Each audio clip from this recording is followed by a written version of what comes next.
नमस्कार, आप देख रहे हैं टोटल टीवी और मैं हूं आपके साथ सत्यम गौर। हमारे खास कार्यक्रम बड़ी बहस में आप सभी का स्वागत है। पंजाब के श्री मुक्तसर साहिब में माघी मेले के दौरान लगे राजनीतिक अखाड़े में इस बार भारतीय जनता पार्टी ने भी बड़ा मंच तैयार किया है। हरियाणा के मुख्यमंत्री नायब सिंह सैनी और केंद्रीय मंत्री अनुराग ठाकुर भी इस दौरान पहुंचे हैं। संबोधन में सीएम नायब सिंह सैनी ने पंजाब को हरियाणा का बड़ा भाई कहकर संबोधित किया। अब ऐसे में सियासी गलियारे में चर्चा तेज हो गई है कि क्या उत्सव से सध रही है सियासत।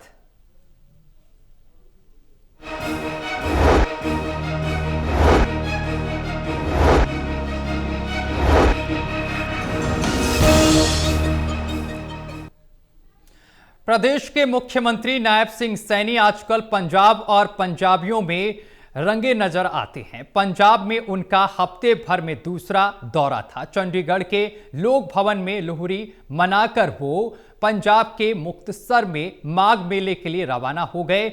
मकसद साफ है कि एक साल बाद होने वाले पंजाब के विधानसभा चुनाव से पहले सीएम नायब सिंह सैनी पंजाबियों से घुलना मिलना चाहते हैं। रोचक ये रहा कि पंजाब के मुख्यमंत्री भगवंत मान ने भी मुक्तसर में माघी मेले में हिस्सा लिया। एक शहर में दो सीएम का ये सियासी शक्ति प्रदर्शन कहा जाएगा। इसी मामले को लेकर करेंगे चर्चा, लेकिन चर्चा पर चलने से पहले आपको परिचय करा दें। हमारे साथ मेहमान जुड़ गए हैं। हमारे साथ associate editor doctor Mahesh Kumar जो कि हिसार से हमारे साथ जुड़े हुए हैं, और एसोसिएट एडिटर देवेंद्र कथोरिया जी हमारे साथ जुड़ गए हैं, और वरिष्ठ पत्रकार वीरेंद्र सोनी हमारे साथ जुड़ गए हैं। चर्चा पर चलेंगे, लेकिन उससे पहले आपको दिखाते हैं खास रिपोर्ट। एक वक्त था जब तत्कालीन सीएम ओम प्रकाश चौटाला ने एक इंटरव्यू में कहा था कि ईश्वर ने मुझे जैसा भी बनाया है तब भी मैं रोजाना बतौर सीएम 500 किलोमीटर का सफर करता हूं। आज मौजूदा सीएम नायब सिंह सैनी के बारे में भी कहा जा सकता है कि वो भी शायद ऐसा ही कर रहे हैं, क्योंकि एक दिन में कई बार दो जिलों के दौरे। खैर, सीएम नायब सैनी पिछले कुछ वक्त से हरियाणा के साथ साथ पंजाब में भी दौरे पर जा रहे हैं। पिछले एक हफ्ते में उनका पंजाब का बुधवार को दूसरा दौरा था। मंगलवार को सैनी ने पंजाब के लोक भवन में लोहड़ी पर्व पर पंजाब के सीएम से गर्मजोशी से मिलन किया। बुधवार को फिर पंजाब के मुक्तसर में माघ मेले में शामिल होने पहुंच गए। जब पंजाब के उत्ते ये प्राकृति का प्रकोप आया, मैंने हरियाणा के लोगों को एक अपील की कि साडे बड़े भरा नूं अज कष्ट दे विच है और तुसी उन्हां दी हेल्प करो जी। और मेरे लिए बड़ी फकर दी गल है, हरियाणा दे एक डिस्ट्रिक्ट ते लोकी अपने भरावां दी हेल्प करन लई पंजाब दी धरती ते पहुंचे हैं। पंजाब दी धरती ते गौरतलब है कि मुख्यमंत्री ही नहीं, प्रदेश के मंत्रियों के भी पंजाब दौरे शुरू हो गए हैं। सियासी संदेश साफ है कि एक साल बाद पंजाब में होने वाले विधानसभा चुनाव में नायब सिंह सैनी बीजेपी हाईकमान के सारथी के रूप में खड़े नजर आएंगे। वहीं पंजाब के मुख्यमंत्री भगवंत सिंह मान ने भी मुक्तसर में ही माघ मेले के इस खास दिन मकर संक्रांति पर सियासी प्रदर्शन किया। गौरतलब है कि मकर संक्रांति पर मुक्तसर में हर साल माघी मेला लगता है और गुरु गोविंद सिंह के लिए शहीद होने वाले 40 सिखों को याद किया जाता है। खिदराने दी ढाब दे नाम नाल जानिया जांदा है स्थान। फिर 40 मुक्तियां दी धरती तो मुक्तसर साहब तक का सफर करता है। बड़ियां कुर्बानियां इस धरती तो होइयां। भाई महा सिंह जी की अगवाई च इत्थे शहीदियां होइयां। गुरु साहब ने अपने कमर कस्से दे विचों कढ के बेदावा पाड़िया। टुट्टी गंढी साहब गुरुद्वारा साहब मत्था टेक के आया सी। बड़ा दुनिया का नतमस्तक करन दा सलाब, दुनिया सजदा करन लई लाइनां च लगी खड़ी है। ਜਿਹੜੀਆਂ कौमां अपने विरसे नूं याद रखदियां ने ਉਹ कौमां बच ਜਾਂਦੀਆਂ। ਜਿਹੜੀਆਂ कौमां अपने विरसे नूं भुल ਜਾਂਦੀਆਂ, अपणियां कुर्बानियां नूं, अपने पुरखियां दीयां कुर्बानियां नूं भुल ਜਾਂਦੀਆਂ, ਉਹ ਕੌਮਾਂ ਖਤਮ ਹੋ ਜਾਂਦੀਆਂ।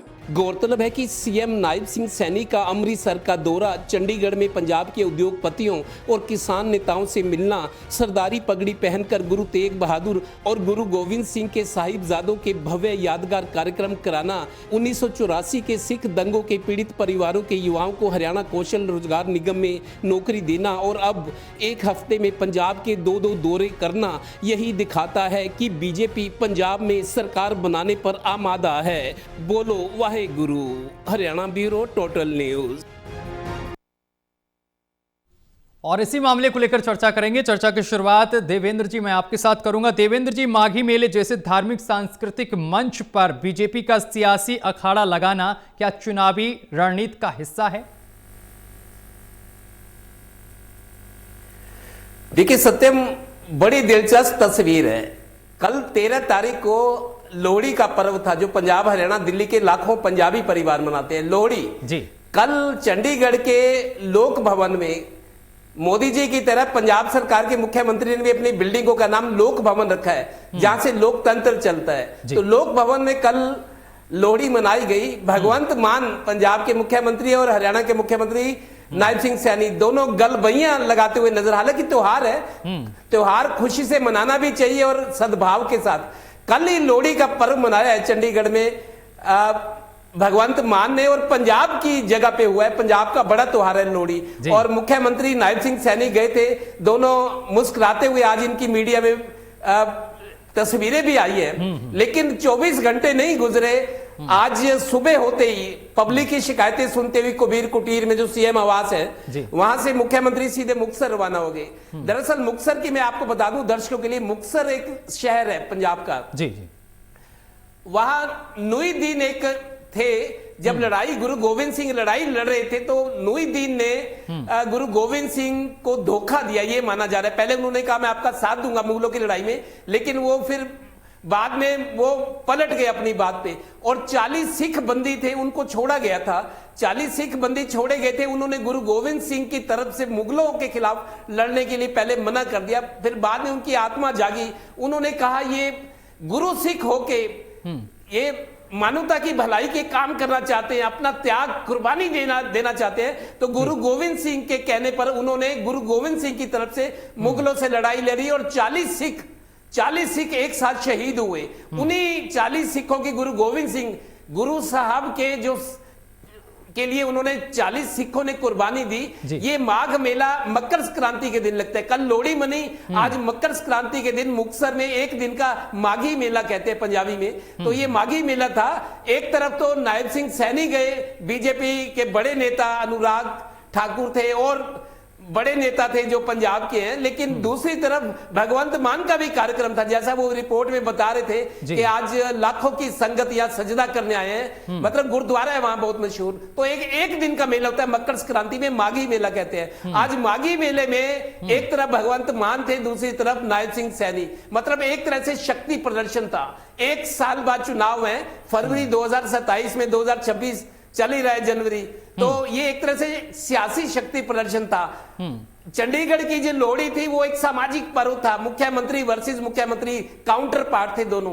लेकिन आज सियासी प्रदर्शन जो है, मैं आपको बता दूं मुख्यमंत्री एक हफ्ते में दूसरी बार पंजाब गए हैं, और वैसे भी उन्होंने दाढ़ी रखी है नायब सिंह सैनी ने दाढ़ी, लेकिन पगड़ी पहन ले तो वो पग पहनने के बाद बिल्कुल सिख लगते हैं। और अब तो आधी पंजाबी भी बोलने लगे, अच्छी पंजाबी बोल रहे हैं। हालांकि थोड़ा थोड़ा उनकी हरियाणवी टच रहता है, लेकिन पंजाबी बोलना भी सीख गया, और पग में तो बिल्कुल सिख लग रहे हैं। मतलब आप ये मानिए कि जो चुनाव होने हैं, बीजेपी हाईकमान सोच रहा है कि दिल्ली की तरह, महाराष्ट्र की तरह, हरियाणा की तरह, बिहार की तरह इस बार पंजाब में सरकार बनानी है।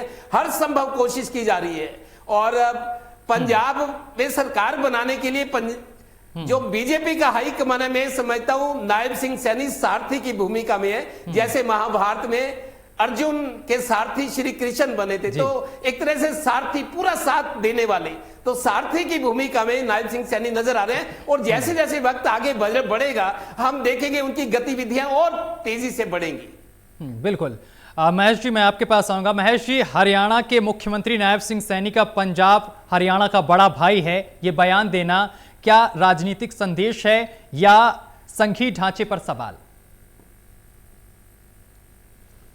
प्योरली मैं ये बात कह सकता हूँ कि ये राजनीतिक कोशिश है, चुनावी बिसात बिछाने की कोशिश, और ये कोशिश कोई अब इस उत्सव में, इस मेले में, मुक्तसर मेले में शुरू हुई हो ऐसा नहीं है। मैं एक साल पीछे लेकर जाना चाहूँगा, जब पानी की हर बूंद को तरस रहे थे हरियाणा प्रदेश के 15 जिलों के लोग, और जो पानी है पंजाब की तरफ से रोक दिया गया था। उस वक्त भी नायब सिंह सैनी ने कोई बड़ा रिएक्शन पंजाब को लेकर नहीं दिया था, और अब तक भी SYL को लेकर जब बातचीत चल रही थी और अभी मुख्यमंत्रियों की मुलाकात भी हुई थी, पूरा का पूरा जो अधिकारियों का अमला है वो इस पूरे मामले को लेकर बैठा था, उस वक्त भी ये सकारात्मक भाषा जो है नायब सिंह सैनी इस्तेमाल कर रहे थे। और तभी से मैं कह रहा था कि अगर पंजाब की धरती पर कोई भारतीय जनता पार्टी का सबसे बड़ा स्टार प्रचारक अगर इस्तेमाल होना है तो नायब सिंह सैनी को इस्तेमाल होना है। और नायब सिंह सैनी वो दरअसल जमीन वहां पर तैयार कर रहे हैं। जमीन दरक चुकी थी, जो किसान आंदोलन 13 महीनों का चला गया था दिल्ली की सरहदों पर, उस वक्त के बाद से जमीन दरक चुकी थी भारतीय जनता पार्टी की, जमीन दलदली हो चुकी थी और जमीन को मजबूत करना जरूरी था। अब नायब सिंह सैनी लगातार पिछले मैं कहूंगा कि सीएम बनने के साथ ही पिछले कार्यकाल से भी, और उसके बाद दोबारा से 6 महीनों का हालांकि पिछला कार्यकाल था, और अब जब से 1 साल करीब जो उनका सत्ता का है, तब से लेकर आज तक वो पहले दिन से पंजाब की जमीन को मजबूत करने की कोशिश कर रहे हैं, और इसका फायदा मिलेगा।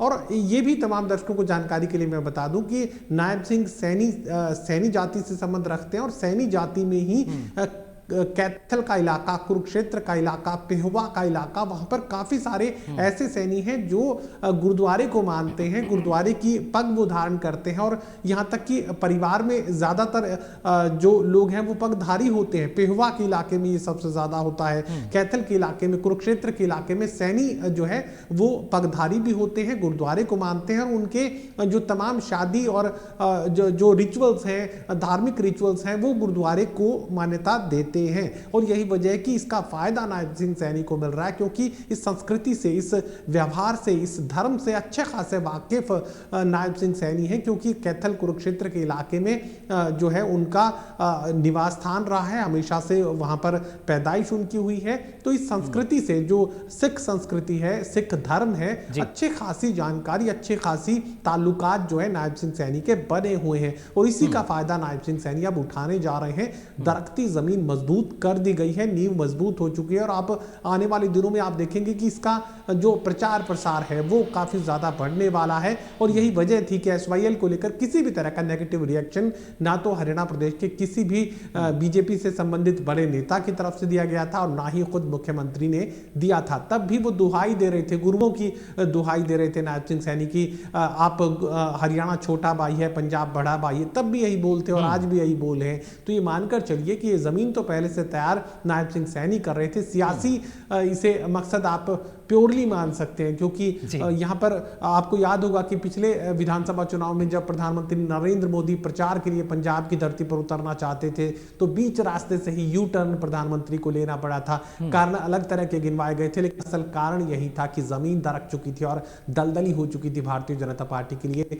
पंजाब की चुनावी जमीन, और अब उस जमीन को मजबूत कर चुके हैं नायब सिंह सैनी। और आने वाले दिनों में इस मजबूत नींव पर ऊंची मीनार नायब सिंह सैनी भारतीय जनता पार्टी के रणनीतिकारों के साथ मिलकर, अमित शाह के साथ मिलकर, प्रधानमंत्री नरेंद्र मोदी के साथ मिलकर दीवारों को ऊंचा उठाते नजर आएंगे। बिल्कुल।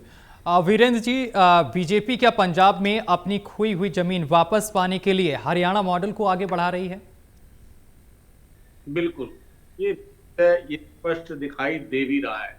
देखिए, जब भी मनोहर लाल जी मुख्यमंत्री थे और नायब सिंह सैनी सांसद थे, तब उन्हें पंजाब में ओबीसी मोर्चा का संयोजक बनाया गया था। मतलब नायब सिंह सैनी की भूमिका तब से ही तय कर दी गई थी जब वो सांसद थे, तो उनकी भूमिका पंजाब में रहने वाली है। और अब तो मुख्यमंत्री है, अब मुख्यमंत्री के नाते जिस तरह वो पंजाब का प्रवास कर रहे हैं और जिस तरह से उस सिखों के पगड़ी के रूप में उन्होंने मान सम्मान के रूप में धारण किया हुआ है, और ये प्रचारित कर रहे हैं कि वो सिख समाज के सबसे बड़े हितैषी हैं। तो ये स्पष्ट है कि भारतीय जनता पार्टी उन पर आश्रित है। पंजाब पे जड़ें जमाने के लिए पार्टी नायब सिंह सैनी की ओर आशा भरी निगाह से देख भी रही है। और यही कारण है कि मुक्तसर में आज कांग्रेस को छोड़कर भारतीय जनता पार्टी, अकाली दल और आम आदमी पार्टी ने अपने राजनीतिक सम्मेलन किए हैं, और उसके अंदर भारतीय जनता पार्टी का जो फोकस है वो आम आदमी पार्टी की सरकार को है। उसका उन पर निशाना बनाया है। हालांकि ये जो अकाली दल है उसका निशाना भी आम आदमी पार्टी है, लेकिन आम आदमी पार्टी की सरकार से लोगों का मोह भंग होता जा रहा है। भारतीय जनता पार्टी इस बात को बखूबी समझती है। हालांकि देखिए, ये बिल्कुल बात ठीक है कि भारतीय जनता पार्टी की सरकार ने आम आदमी पार्टी की सरकार पर जब पानी देने की बात थी तब उसकी भूमिका पर सवाल उठाए थे, और ये स्थिति अब भी है। अभी भी पंजाब के जो कारण है, पंजाब ने जो हरियाणा के साथ किया है वो हरियाणा के लोग तो भूले नहीं है, लेकिन अब क्योंकि वहां 2027 में चुनाव है, चुनाव में वहां की जनता का दिल जीतना है, तो इसलिए अब सतलुज यमुना नहर का मुद्दा हो या दूसरे जो है भूमि जल विवाद हो, दूसरे जो विवाद हैं उनको बुलाकर पंजाब की जनता को यह दिखाने के लिए कि जो हरियाणा में सुशासन है ऐसा ही सुशासन पंजाब में चाहिए, तो उसके लिए भारतीय जनता पार्टी का सत्ता में आना जरूरी है। और ये बात है कि नैप सिंह सैनी ने ये भी कहा है, हालांकि देखिए गठबंधन का फैसला तो केंद्रीय हाईकमान करेगा, लेकिन वो कह रहे हैं कि भारतीय जनता पार्टी अपने बलबूते पर चुनाव लड़ेगी। इसका कारण स्पष्ट है कि पार्टी वहां अपनी जड़ें मजबूत करने जा रही है, और पार्टी के संगठन के लोग भी पंजाब में लगातार प्रवास कर रहे हैं, संगठन को मजबूती दे रहे हैं। और जिससे मनोहर लाल जी भी देखिए, अब जो लोहड़ी का पर्व है वो हरियाणा भवन में मनाया गया, कल पहली बार हरियाणा भवन में मनाया गया। दिल्ली की मुख्यमंत्री रेखा गुप्ता भी उसमें शामिल हुई। हालांकि पहले जब भूपेंद्र सिंह हुड्डा मुख्यमंत्री थे और बाद में विपक्ष के नेता रहे, वो दिल्ली में भी जो है अपना मकर संक्रांति पर कार्यक्रम करते थे। अब हालांकि एक दो बार, पिछले 2 बार से उन्होंने ये कार्यक्रम नहीं किया है, क्योंकि इस बार जो है कुरुक्षेत्र में कांग्रेस का प्रशिक्षण शिविर है, तो इसलिए उन्होंने ये प्रोग्राम नहीं किया। लेकिन अब उत्सव के माध्यमों से भारतीय जनता पार्टी अपनी जड़ें पंजाब में भी मजबूत करने जा रही है, और ये बात बड़ी स्पष्ट है कि भारतीय जनता पार्टी के संगठन के कार्यकर्ता पहले से ही पंजाब में जा रहे हैं, वहां ये बता रहे हैं कि भारतीय जनता पार्टी का सत्ता में आना क्यों जरूरी है। तो इसलिए ऐसा लगता है कि भारतीय जनता पार्टी वहां अपनी जड़ें मजबूत बनाने के लिए अपने कार्यकर्ताओं को पहले से ही झोंक रही है। बिल्कुल। देवेंद्र जी, देखिए, SYL का मुद्दा जब पहले दिल्ली में उठाया गया था, इसको लेकर बात होनी थी, हरियाणा के मुख्यमंत्री और पंजाब के मुख्यमंत्री पहुंचे थे, बातचीत हुई थी। इसके बाद बयान जो सामने निकल कर आया था वो हरियाणा के मुख्यमंत्री का यही आया था कि बड़ा भाई वाली बात उन्होंने तब भी दोहराई थी, लेकिन आज भी उन्होंने यही अपने भाषण में कहा है कि बड़ा भाई वाला जो बयान है वो पंजाब की जनता किस तरीके से इसको ले रही है, किस नजरिए से देख रही है, क्या सम्मान के तौर पर देख रही है या फिर अपमान के तौर पर? देखिए सत्यम, SYL के पर्टिकुलर मामले में सुप्रीम कोर्ट ने केंद्र सरकार को आदेश दिया हुआ, एक नहीं 3 बार, केंद्र सरकार मध्यस्थता करे, हरियाणा पंजाब का फैसला करे। 40 साल पुराना मुद्दा है। इस मुद्दे पर चुनाव लड़े गए, जीते गए, एक दूसरे पे आरोप लगे, लंबा टाइम हो गया, 4 दशक हो गए हैं। तब के तो कई बड़े नेता अब रहे भी नहीं जिन्होंने SYL का टाइम देखा था। तो केंद्र सरकार को सुप्रीम कोर्ट ने कहा मध्यस्थता, केंद्र सरकार ने मीटिंग ही बुलाई, कुछ नतीजा निकला। आखिर केंद्र के जल शक्ति मंत्री ने यह कह दिया कि हरियाणा पंजाब मिलकर फैसला कर ले, भाईचारे से, छोटा बड़ा भाई है दोनों। तो दिल्ली में 2 मीटिंगें भी हमने देखी, नैप सिंह सैनी और भगवंत मान थे और केंद्रीय जल शक्ति मंत्री थे, बड़े सद्भाव के साथ हुई। और जब बाहर आए दोनों गले मिले कि हाँ हम अपने आपस में बात कर लेंगे, मतलब सद्भाव में मीटिंग, अच्छे संकेत मिले थे कि शायद कोई रास्ता निकलेगा। लेकिन अब चुनाव आ गए हैं, अब नैप सिंह सैनी SYL का पानी मांगे या वोट मांगे। आप ये देखिए हरियाणा की स्थिति, वो क्या SYL का पानी मांगेंगे तो पंजाब के किसानों को, लोगों को बुरा लगेगा, भाई पानी मांग रहे हैं हमारे से। वो कह रहे मैं पानी नहीं मांग रहा, वो अपनी सियासी जमीन मजबूत करें, उनको बीजेपी की सरकार बनानी है, वोट चाहिए। तो अब वोटों का मसला आ गया, चाहे वो आम आदमी पार्टी हो, चाहे वो नैप सिंह सैनी हो, बीजेपी हो। तो अब चुनाव नजर आ रहे हैं दोनों को। बीजेपी खुद को मजबूत करना चाहती है, ये दिखाना चाहती है कि कभी मैं बताऊं पंजाब विकास में बहुत आगे था अर्थव्यवस्था में, लेकिन पिछले 10 साल की बात करें सत्यम, 10 साल में हरियाणा बहुत आगे निकल गया। व्यापार की बात करें, कृषि की बात करें, अर्थव्यवस्था की बात करें और उद्योगों की बात करें, हरियाणा के 22 जिलों में से आप देखिए 12 तो औद्योगिक क्षेत्र बन गए बड़े बड़े। पंचकुला, यमुनानगर, सोनीपत, पानीपत, झज्जर, रेवाड़ी, फरीदाबाद, गुरुग्राम, 12 जिले हैं जो 14 में से 22 में से 14 जिले NCR में हैं, जिनमें 12 औद्योगिक क्षेत्र हैं। पंजाब से कहीं आगे निकल गया। प्रॉपर्टी की कीमतें, औद्योगिक विकास, अर्थव्यवस्था, रोजगार, व्यापार, कृषि, पंजाब को पीछे छोड़ दिया हरियाणा ने, क्योंकि दिल्ली का नजदीक होने का फायदा मिला है। लेकिन अब चूंकि चुनाव है, अब एसओएल की बात नहीं करेंगे, चंडीगढ़ के विवाद का क्या हुआ और विधानसभा का क्या होगा, हिंदी भाषी गांव पंजाबी भाषी गांव ट्रांसफर करने की सारी बातें पीछे। अब सिर्फ दोनों दलों का, आम आदमी पार्टी हो या फिर कांग्रेस हो या बीजेपी, उनका निशाना चुनाव है। पंजाब की जो चुनाव है, कांग्रेस की सरकार भी रही, उनको ये है कि अब किस तरीके से अकाली दल है, कांग्रेस है, बीजेपी है, आम आदमी पार्टी, मल्टीपल कंटेस्ट नजर आएगा। तो सबको अपने वोटों की चिंता है, अपने भविष्य की चिंता है, इसीलिए सारे मुद्दे अब चुनाव तक तो पीछे छूट गए हैं। बिल्कुल। महेश जी, सवाल तो मैं कुछ और आपसे पूछना चाह रहा था, लेकिन जिस तरीके से देवेंद्र जी ने अपनी बात रखी, तो मैं इसी से एक सवाल पूछना चाह रहा हूं कि पंजाब में आखिर मुद्दे क्या हैं?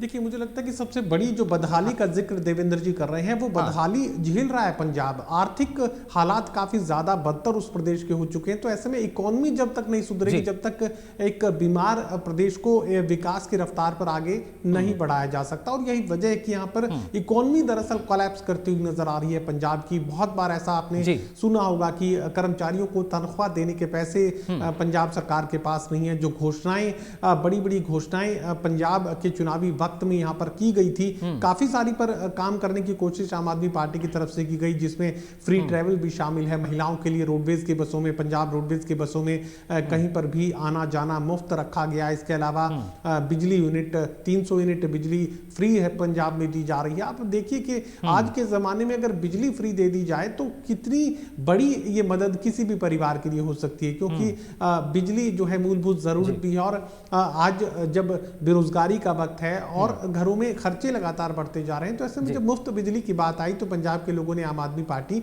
पर भरोसा किया। लेकिन अब वो मुफ्त जो है वो पूरे के पूरे प्रदेश को एक तरीके से मुफ्त की व्यवस्था कोलैप्स करती हुई नजर आ रही है। और यही वजह कि भ्रष्टाचार, मुझे लगता है कि पूरे देश में सबसे ज्यादा भ्रष्टाचार अगर कहीं एक प्रदेश में है तो पंजाब में है। सबसे ज्यादा भ्रष्टाचार पंजाब पुलिस में देखने को मिल रहा है। पंजाब के किसी भी महकमे में आप किसी भी छोटे से छोटे काम के लिए चले जाइए, बड़े से बड़े काम का तो जिक्र बाद में हो, अगर मामूली किसी काम के लिए आप पंजाब के किसी भी सरकारी कार्यालय में जाएंगे तो भ्रष्टाचार गले तक आपको झेलना पड़ेगा। और यही वजह कि पंजाब में प्रॉपर्टी की कीमतें काफी कम है, क्योंकि जो एंड यूजर है, दरअसल जो समृद्ध परिवार थे वो तो कनाडा जा चुके हैं।